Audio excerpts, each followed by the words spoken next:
হচ্ছে অস্মিকার জন্যে যতটা পারে ভালোবাসা দিতে। আর আরও যত দিন যাবে আমরা টাওয়ারে প্রত্যেকটা টাওয়ারে অস্মিকার স্ক্যানার দিয়ে দেবো। অস্মিকার বাবা মার পাশে বসে আছে, যে গোদরেজ প্রকৃতির তরফ থেকে যতটা পারি আমরা ডোনেশন অস্মিকার বাবার হাতে তুলে দিতে চাই। এটা আমাদের ভালোবাসা, অস্মিকা একদম ভালো হয়ে যাবে, এটা আমাদের স্থির বিশ্বাস, অস্মিকা ভালো হয়ে যাবে। আপনারাও আর 5টা আবাসন আপনাদের মতো করে চেষ্টা করুন অস্মিকার বাবার পাশে দাঁড়াতে, যাতে অস্মিকার বাবা মানে মা দুজনে অস্মিকাকে নিয়ে খুব ভালো থাকতে পারে।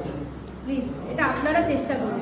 প্রত্যেকটা কমপ্লেক্স, আমাদের অনেক মানে কমপ্লেক্স আছে, প্রত্যেকটা কমপ্লেক্স এবং ব্যবসায়ীরা আপনারা প্লিজ চেষ্টা করুন অস্মিকার বাবার পাশে দাঁড়াতে, অস্মিকার পাশে দাঁড়াতে।